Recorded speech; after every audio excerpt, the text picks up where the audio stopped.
আগামী বছর অনুষ্ঠিত হতে যাচ্ছে বিশ্বের সবচেয়ে বড় ফুটবল আসর ফিফা বিশ্বকাপ 2026। আয়োজক দেশ তিনটি, যুক্তরাষ্ট্র, কানাডা এবং মেক্সিকো।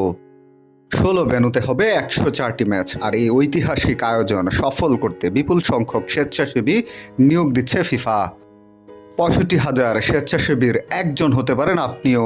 ফিফার স্বেচ্ছাসেবী হতে কোনো অভিজ্ঞতার প্রয়োজন নেই, কিছু বেসিক যোগ্যতা থাকলেই চলবে। আপনার বয়স হতে হবে কমপক্ষে 18 বছর আর ইংরেজি জানতে হবে। কাজের জায়গা হতে পারে স্টেডিয়াম, অনুশীলনের মাঠ, বিমানবন্দর, হোটেল ও বিশ্বকাপ সংশ্লিষ্ট আরও অনেক জায়গা।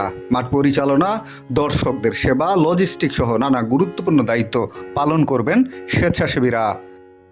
ফিফা সভাপতি জিয়ান্নি ইনফান্তিনো স্বেচ্ছাসেবীদের প্রশংসা করে বলেছেন, স্বেচ্ছাসেবীরা ফিফা টুর্নামেন্টের হৃদয় ও প্রাণ। তারা গর্বের সঙ্গে নিজেদের পরিচয় তুলে ধরে অসাধারণ স্মৃতি তৈরি করে এবং ঐতিহাসিক আয়োজনকে সফল করে তোলে। আপনিও যদি এই সুযোগ নিতে চান তবে এখনই আবেদন করুন ফিফার ওয়েবসাইটে। আবেদনের শেষ তারিখ 30 সেপ্টেম্বর 2025। নির্বাচিত প্রার্থীরা অক্টোবর মাসে অংশ নেবেন ভলেন্টিয়ার টিম ট্রাই আউটে, আর প্রশিক্ষণ হবে আগামী বছরের মার্চে। কাজের সময়কাল হবে 11 জুন থেকে 19 জুলাই 2026, মোট 6 সপ্তাহ।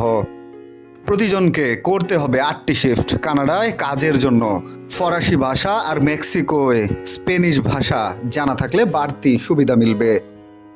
বিস্তারিত জানতে ভিজিট করুন ফিফার ওয়েবসাইট www.fifa.com/volunteers।